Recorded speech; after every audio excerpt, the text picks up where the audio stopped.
جب کوئی بندہ مومن آقا پر محبت کے ساتھ درود پڑھتا ہے تو اللہ اس فرشتے کو حکم دیتا ہے کہ وہ نور کی دریا میں گوتا لگائے، تو فرشتہ نور کے دریا میں گوتا لگاتا ہے اور باہر آنے کے بعد وہ اپنے پروں کو جھاڑنے لگتا ہے۔ بتائیں اگر کبوتر اپنے پروں کو دریا میں ڈوب کر جھاڑے تو کتنے قطرے گن سکتے ہیں؟ نہیں گن سکتے۔ اگر مور دریا میں ڈوب کر اپنے پروں کو جھاڑے تو کتنے قطرے گن سکتے ہیں؟ نہیں گن سکتے۔ یار پر والوں کو تو جانے دیجئے، انسان اگر خود غسل کر کے اپنے سر کے بالوں کو اگر یوں جھاڑے تو کتنے قطرے گرے اس کا اندازہ نہیں ہو سکتا۔ تو وہ فرشتہ جس کا ایک بازو مشرق میں ہے، یعنی اس کے پر ایک طرف مشرق میں ہے، دوسرا بازو مغرب میں ہے، اس کا سر زیر عرش ہے، اس کے پیر تحت الثری میں ہے، جب کوئی بندہ مومن درود پڑھتا ہے تو وہ نور کے دریا میں غوطہ لگاتا ہے اور باہر نکل کر وہ اپنے پروں کو جھاڑتا ہے۔ سوچو کس قدر اس کے قطرے گرتے ہوں گے۔ میرے آقا غیب دا نبی فرماتے ہیں اس کے پروں سے جتنے نور کے قطرے گرتے ہیں، ہر قطرے سے اللہ فرشتے کو پیدا فرماتا ہے، اور جتنے ہزاروں لاکھوں کروڑوں فرشتے پیدا ہوتے ہیں وہ سب کے سب قیامت تک کے لیے اس کا نام لے کر مغفرت کی دعا کرتے ہیں جس کے درود سے وہ پیدا ہوتے ہیں۔ توجہ کریں، آپ کے درود سے فرشتے پیدا ہوتے ہیں۔ اسی لیے پوری کائنات کے اندر اللہ کی 18,000 مخلوق ہے کم و بیش۔ کتنی مخلوق ہے؟ 18,000 مخلوق ہے کم و بیش۔ یہ ناک کے اندر جو جراثیم جاتے ہیں وہ بھی اللہ کی مخلوق ہے نا، جس کو جراثیم کہتے ہیں، کیٹانو جس کو کہتے ہیں، وہ بھی اللہ کی مخلوق ہے۔ ایک سانس لیتے ہیں تو کروڑوں اربوں خربوں ناک میں گھستے ہیں نا، وہ اتنی مخلوق ہے اللہ کی۔ لیکن فرمایا گیا اللہ کی مخلوق کے 10 حصے ہیں، اللہ کی مخلوق کے 10 حصے ہیں، ایک حصے میں ساری مخلوق ہے، جنات، انسان، جراثیم، جانور، حیوان، سب، درخت، شجر، حجر، برگ، ثمر، بلبل، چڑیا، مرغ، سب ایک حصے میں ہے، اور 9 حصے فرشتے ہیں۔ سوچو فرشتوں کی تعداد کتنی ہوگی، کتنی تعداد ہوگی فرشتوں کی، اندازہ لگاؤ۔ تو یہ جو فرشتے پیدا ہوتے ہیں کس طرح پیدا ہوتے ہیں؟ انسان شادی کرے تو انسان پیدا ہوتا ہے، اور انسان درود پڑھے تو فرشتے پیدا ہوتے ہیں۔ میں نے سوچا یہ درود سے انسان بھی پیدا ہوا، درود سے فرشتے بھی پیدا ہوتے ہیں۔ کیسے؟ جب آدم و حوا کا نکاح ہوا تو اللہ نے کہا آدم نکاح کے بعد میرے محبوب پر مہر کے طور پہ درود پڑھ، میرے محبوب پر درود پڑھ بطور مہر، یہ مہر ادا ہوگا۔ آدم نے درود پڑھا تو حوا حلال ہو گئی، حوا حلال ہو گئی تو دنیا بحال ہو گئی۔ اب آپ اندازہ فرمائیں یہ دنیا وسیع ہو گئی، دنیا میں لوگ پیدا ہو گئے۔ اللہ اکبر، بغیر درود کے نہ انسان پیدا ہوا اور نہ بغیر درود کے فرشتے پیدا ہوتے ہیں۔ تو اب بتائیں جو درود نہیں مانتے ان مردودوں کا وجود کیسے؟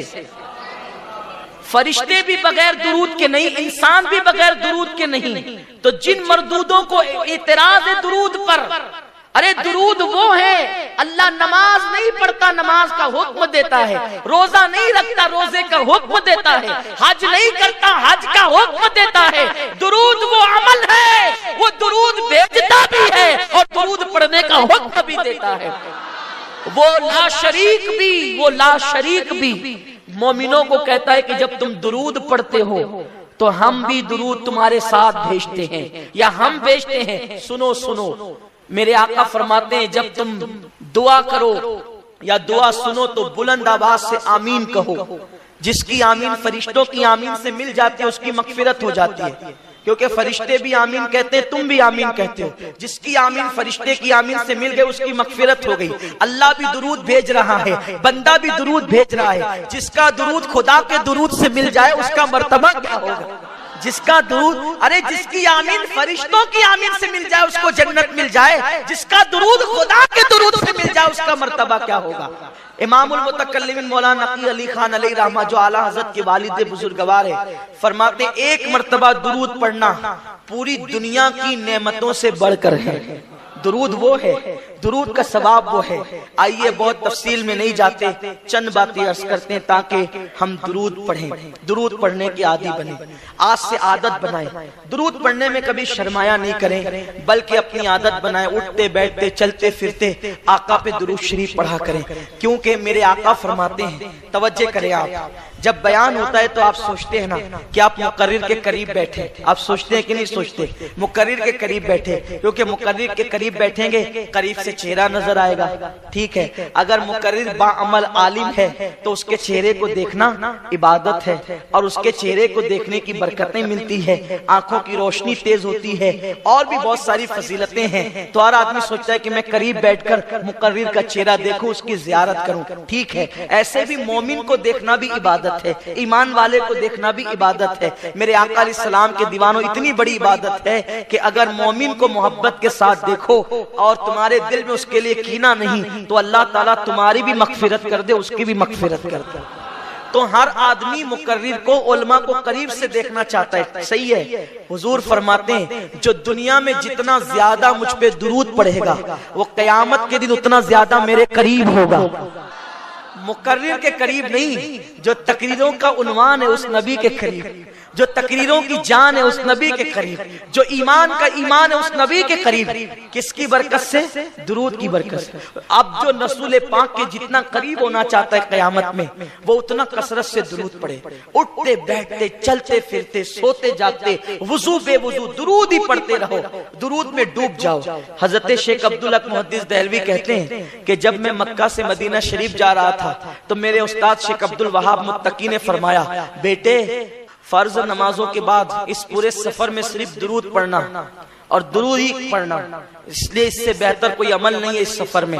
تو میں نے پوچھا حضرت کتنی مرتبہ پڑھوں؟ کہا کوئی تعداد نہیں، جتنی زیادہ پڑھ، حتیٰ کہ تو درود کے رنگ میں رنگ جا، درود کے رنگ میں رنگ جا۔ کسی عبادت کے کرنے پر اتنی جلدی بندہ ولی نہیں بنتا جتنا درود شریف پڑھنے کی برکت سے ولی بن جاتا ہے۔ حضور محدث اعظم نے کہا ہے نا، یا غوث کہتے کہتے ہو جاتے ہیں غوث، خواجگی مل جاتی خواجہ کا دم بھر کے تو دیکھ۔ اب بتاؤ جب یا غوث کہنے سے ولایت ملتی ہے تو یا محمد کہنے سے نہیں مل سکتی۔ غوث العظم کو یا محمد کہنے سے ولایت ملی ہے، ان کو یہ مرتبے ملے ہیں۔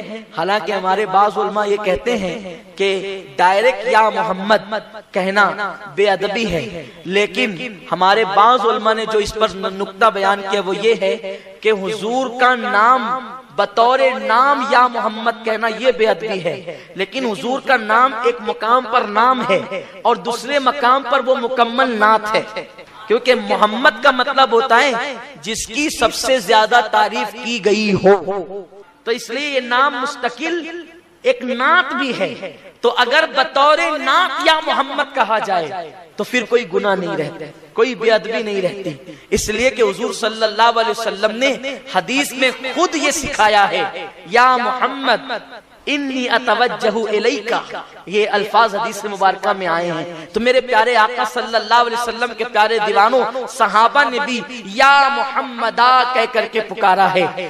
بہرحال وہ میرا عنوان نہیں، تو عرض یہ کر رہا تھا جب یا غوث کہنے سے غوث بن جاتا انسان تو حضور کا نام لینے سے کیا مرتبہ ملے گا، حضور کا نام لینے سے کیا مقام ملے گا۔ اور یاد رکھنا آقا کریم صلی اللہ علیہ وسلم پہ جب درود پڑھا جاتا ہے تو درود کی برکت سے گناہ معاف بھی کیے جاتے ہیں۔ آقا فرماتے ہیں جو مجھ پہ ایک بار درود پڑھے اللہ اس کو 10 نیکیاں عطا کرتا ہے، کو مٹا دیتا ہے اور اس کے 10 درجات کو بلند فرما دیتا ہے۔ ایک مرتبہ کا واقعہ ہے کہ ایک شخص اپنے باپ کے ساتھ حج کے لیے چلا، اور جب وہ حج کرنے کے لیے پہنچا تو وہ کعبے کا غلاف پکڑتا تو درود پڑھتا، طواف کرتا تو درود پڑھتا، زمزم پہ آتا تو درود پڑھتا، مقام ابراہیم پہ آتا تو درود پڑھتا، درود درود درود درود درود ہی پڑھتا رہا۔ عرفات میں درود، منی میں درود، مزدلفہ میں درود، سب جگہ درود۔ یہ بھی ایک بات ہے، جو درود پڑھتا ہے نا اس کے دل کی جتنی تمنا ہوتی ہے بغیر مانگے ملتی ہے، اس لیے کہ درود حضور کے لیے دعا ہے۔ درود جو محبوب کے لیے دعا کرے تو اللہ تعالیٰ پھر اس کو دعا کی حاجت کیا ہے۔ اب یہاں یہ بات مت سوچنا کہ ہم حضور کے لیے دعا کرتے ہیں تو حضور کے مرتبے بڑھتے نہیں، اللہ اکبر۔ ہم حضور کے لیے دعا کرتے ہیں تو اپنی بگڑی بنتی ہے، ہم حضور کے لیے دعا کرتے ہیں تو اپنی بگڑی بنتی ہے، اور درود درود درود پڑھتے رہے۔ سبسکرائب کیجیے ہمارے چینل نور رضا کو اور بیل آئیکن کو پریس کیجیے، جس سے آپ کو ہماری نیو ویڈیو کی نوٹیفیکیشن ملتی رہے۔ حضور علیہ السلام کا نام آتا ہے لوگ روا روی میں لے لیتے ہیں، لوگ یوں ہی لے لیتے ہیں اللہ اکبر، بلکہ عام انسان کے نام کی طرح لے لیتے ہیں۔ نہیں نہیں، مسلم ہو غیر مسلم ہو کسی کے بھی سامنے جب حضور کا نام لو تو اس طرح خشوع و خضوع کے ساتھ لو کہ سننے والے کو پتہ چلنا چاہیے کہ یہ سراپا ادب بن گیا ہے، یہ سراپا تعظیم بن گیا ہے۔ آئیے، اور اسی میں ہماری بقا ہے، اسی میں ہماری حیات ہے، اسی میں ہماری دنیاوی اور اخروی کامیابی کا راز ہے۔ کہتے ہیں کہ ایک مرتبہ سلطان محمود غزنوی کا نام آپ لوگوں نے بارہا سنا ہے، ایک مشہور انسان ہے، بہت بڑا بادشاہ ہے محمود غزنوی، مگر یہ بھی تمہیں پتا ہونا چاہیے اللہ اکبر، محمود غزنوی اس شخصیت کا نام ہے جب تک 1000 مرتبہ آقا کریم پر وہ درود نہیں پڑھتے تھے اس وقت تک بستر پر نہیں جاتے تھے، اس وقت تک سونے کے لیے نہیں جاتے تھے۔ آج لوگ چھوٹے موٹے کاروبار کرتے ہیں، 3 گھنٹے فلموں کے لیے تو نکال لیتے ہیں، روزانہ 1 گھنٹہ سیریل کے لیے تو نکالتے ہیں۔ بتاؤ، جس نبی کا کلمہ پڑھتے ہو اس نبی کو روزانہ تحفے میں کچھ پیش بھی کرتے ہو؟ نادان انسان، تو اپنے دوستوں کو تحفہ بھیجتا ہے، تو اپنے یاروں کو تحفہ بھیجتا ہے، آج تک تم نے اپنے نبی کے لیے کیا تحفہ بھیجا اور کتنا تحفہ بھیجا اور کس انداز سے بھیجا؟ ارے نادان، جو دوست تیری میت میں نہیں آئیں گے تو ان کو تحفے بھیجتا ہے، جو رسول تیری قبر میں آئیں گے تو نے ان کو کتنے تحفے بھیجا، اور ان کو تو دے بھی کیا سکتا ہے، ان کو تو تحفہ بھیج بھی کیا سکتا ہے؟ ہماری اوقات کیا ہے؟ اللہ اکبر، ہماری اوقات کیا ہے؟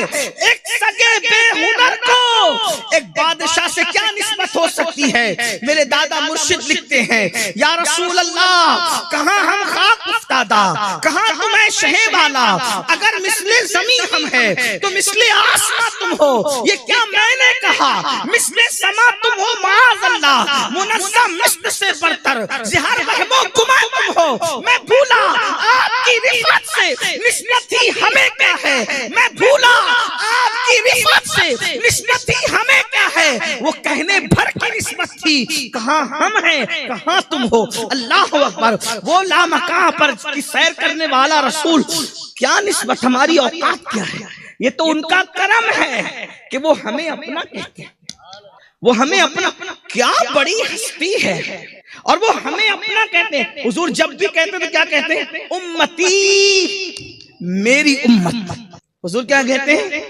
میری امت۔ یہی تو بات ہے، گناہ گارم و لیکن خوش نصیب، گنہگار ہوں مگر خوش نصیب ہوں۔ کیوں؟ اس لیے کہ ان کا امتی، ان کے امتی ہونے کا اعزاز جتنا بڑا، ہمیں بادشاہ ہونے پر وہ اعزاز نہیں جو ان کے امتی ہونے پر اعزاز ہے۔ اس لیے کہ بادشاہوں کا ٹھکانہ کہاں ہوگا کہاں نہیں ہوگا اس کی کوئی گارنٹی نہیں ہے، لیکن جس کو حضور اپنا کہتے اس کا ٹھکانہ تو جنت ہی ہے۔ ہم رسول اللہ کے، جنت رسول اللہ، وَلَسَوْفَ يُعْطِيكَ رَبُّكَ فَتَرْضَىٰ بھی تو دیکھو۔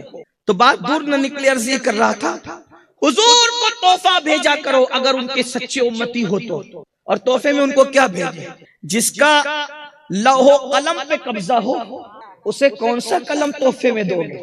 جس کے لیے اللہ کی کتاب اتری ہے اس کو کون سی کتاب تحفے میں بھیجو گے؟ جس کے لباس ناز کو کائنات کے لیے امان قرار دیا جائے اسے کون سا لباس بھیجے؟ اگر ہم ظاہری حیات میں ہوتے تو کچھ کر سکتے تھے، لباس، امامہ، کچھ نالین پیش کر سکتے، لیکن یہاں تو 14 صدیوں کے بعد ہم آئے دنیا میں، کچھ بھیج بھی نہیں سکتے۔ تو بہترین تحفہ حضور کے لیے اگر کچھ بھیج سکتے ہو تو اسے درود شریف کہتے ہیں، اور درود شریف اتنا عظیم تحفہ ہے کہ حدیث پاک میں آتا ہے جب ہم آقا پر ایک بار درود پڑھتے ہیں، بخاری شریف کی حدیث ہے، اللہ کے رسول فرماتے ہیں من صلی علیہ واحدہ صلی اللہ علیہ عشرہ، جو ایک بار مجھ پہ درود پڑھتا ہے 10 بار اللہ اس پر درود نازل فرماتا ہے۔ حضور پہ ایک بار درود پڑھنے والا کتنا بلند ہو جاتا ہے کہ اللہ اس پر 10 مرتبہ درود نازل فرماتا، اللہ نازل فرماتا، اور تم ایک بار پڑھتے ہو خدا تم پہ 10 نازل فرماتا ہے۔ 100 بار پڑھو تو، 500 بار پڑھو تو، 1000 بار پڑھو تو، اور درود پڑھنے والا جو کثرت سے درود پڑھتا ہے خلوص دل سے، مرنے کے بعد اس کی قبر کو مٹی نہیں، اس کے جسم کو قبر کی مٹی نہیں کھا سکتی۔ جو کثرت سے درود پڑھے قبر کی مٹی اس کا جسم نہیں کھا سکتی، بلکہ پھر اس کا کفن بھی میلا نہیں ہوتا۔ تو سلطان محمود غزنوی 1000 بار روزانہ درود شریف پڑھتے تھے، اس کے بعد ہی بستر پہ جاتے، بلکہ ایک مرتبہ تو ایسا ہوا کہ کسی حکومت کی مصروفیت میں درود پڑھنا بھول گئے، تو اللہ کے رسول علیہ السلام نے عاشق رسول کے خواب میں تشریف لا کر فرمایا کہ محمود سے کہنا کہ روزانہ جو تحفہ بھیجتے تھے وہ آج پہنچا نہیں۔ ہائے ہائے، دیکھو یہ عشق والوں پر میرے آقا کا انعام ہے۔ کوشش کرو کہ مختصر درود صلی اللہ علیہ وآلہ وسلم اس کو 500 بار پڑھا کرو، 5 منٹ 6 منٹ کا کام ہے، 1000 بار پڑھو گے تو 10-15 منٹ کا کام ہے۔ سب سے مختصر درود شریف یہی ہے، اور آقا علیہ السلام کی ایک حدیث یہ بھی ہے کہ جب کوئی درود پڑھتا ہے تو فرشتہ اس کے اور اس کے باپ کے نام کے ساتھ اللہ کے رسول کی بارگاہ میں وہ درود پیش کرتا ہے، فلاں ابن فلاں نے آپ پہ درود بھیجا۔ اس کی اس کی غیبت کرنے سے کیا ملنا، اس کی اس کی چگلی کرنے سے کیا ملنا، گالی گلوچ کرنے سے کیا ملنا، اس کے بارے میں بکواس کرنے سے کیا ملنا، ہوٹلوں پر بیٹھ کر کے ادھر ادھر کی باتیں ہانکنے سے کیا ملنا۔ اللہ کے بندو حضور پہ درود پڑھو۔ حضرت سیدی کافی مراد آبادی رحمت اللہ علیہ لکھتے ہیں، کہتے ہیں کہ بڑے مزے میں کہتے ہیں، ان کا بڑا مشہور کلام ہے کہ کوئی گل باقی رہے گا نہ چمن رہ جائے گا، پر رسول اللہ کا دین حسن رہ جائے گا۔ اسی میں لکھتے جو پڑھے گا صاحب لولاک کے اوپر درود، جو پڑھے گا صاحب لولاک کے اوپر درود، آگ سے محفوظ اس کا تن بدن رہ جائے گا، آگ سے محفوظ اس کا تن بدن رہ جائے گا۔ آقا پہ درود پڑھا کرو۔ تو محمود غزنوی کے درود 1000 بار پڑھنے کا حال یہ تھا، اسی لیے ان کے انتقال کے بعد برسوں بعد جب ان کی قبر کھلی تو ان کا کفن بھی میلا نہیں ہوا تھا اور جسم صحیح سلامت تھا، درود شریف کی برکت ہے۔ تو محمود غزنوی کے بارے میں جو عرض کر رہا تھا وہ یہ کہ محمود غزنوی کے ایک غلام تھے، مشہور وہ بھی غلام ہوئے، ان کا نام ایاز ہے، اور ایاز نے غلامی سے حاضری دے کر اتنی ترقی کی کہ بعد میں ایاز محمود کے وزیر بنے اور سب سے قریبی وزیر بنے، بڑے معتمد خاص بنے۔ تو محمود غزنوی کے یہاں ایاز اتنے معتمد ہو گئے کہ ایاز کے یہاں جو بچہ پیدا ہوا، اس بچے کے جوان ہونے کے بعد محمود نے اپنی خدمت پر ایاز کے بیٹے کو رکھ لیا۔ جو بھی کام کاج بہت گھریلو ہوتے اور ذاتی ہوتے اور محمود کی ذات سے متعلق ہوتے تو محمود وہ سارے کام ایاز کے بیٹے کو کہتا۔ محمود بھی بڑے عاشق رسول، ایاز بھی بڑا عاشق رسول۔ ایاز نے حضور کے عشق میں اپنے بیٹے کا نام محمد رکھا۔ اللہ کے رسول علیہ السلام فرماتے ہیں جب تمہارے یہاں بیٹا پیدا ہو تو اس کا نام محمد رکھا کر، بلکہ ایک مقام پر یہ بھی فرمایا تمہیں کیا برا لگتا ہے، تمہارا کیا بگڑتا ہے کہ تمہارے گھر میں 3 بیٹے اور تینوں کا نام محمد ہو۔ یہ بھی محبت کی علامت ہے، اور یہ ایک حدیث پاک کا مفہوم ہے کہ جس نے اللہ کے رسول کے عشق اور محبت میں اپنے بیٹے کا نام محمد رکھا، اللہ باپ بیٹے دونوں پر جہنم کی آگ کو حرام فرما دے۔ برکت ہے حضور کے نام کی، جس کے نام کی اتنی برکت ہے اس کی ذات کی برکتوں کا عالم کیا ہو۔ تو محمود غزنوی بڑے عاشق رسول، ایاز کے بیٹے کو خدمت میں رکھا تھا۔ ایک دن غسل خانے میں ایاز کے بیٹے نے پانی رکھا غسل کے لیے، اور کوئی ضرورت کی چیز رکھنا بھول گیا، تولیہ وغیرہ کوئی ضرورت کی چیز رکھنا بھول گیا۔ تو اندر سے محمود غزنوی نے آواز لگائی، او ایاز کے بیٹے، وہ فلاں چیز تم نے نہیں رکھی۔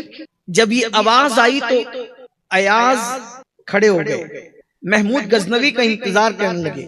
محمود جب غسل خانے سے باہر آئے تو کہنے لگے بادشاہ سلامت، اگر جان کو بخش دیں تو ایک سوال کر سکتا ہوں، جان بخشی ہو تو ایک سوال پوچھ سکتا ہوں۔ محمود نے بڑے خوشدلی خندہ پیشانی سے کہا، ایاز تمہیں خوفزدہ ہونے کی کیا ضرورت، تمہیں تو اجازت ہے، تم ہر بات کر سکتے ہو، بولو کیا پوچھنا چاہتے ہو۔ تو ایاز نے انتہائی ادب اور لجاجت سے کہا کہ غلام زادے سے کیا غلطی ہو گئی کہ آپ نے اس کا نام لینے کی بجائے آپ نے ایاز کا بیٹا کہہ کے پکارا۔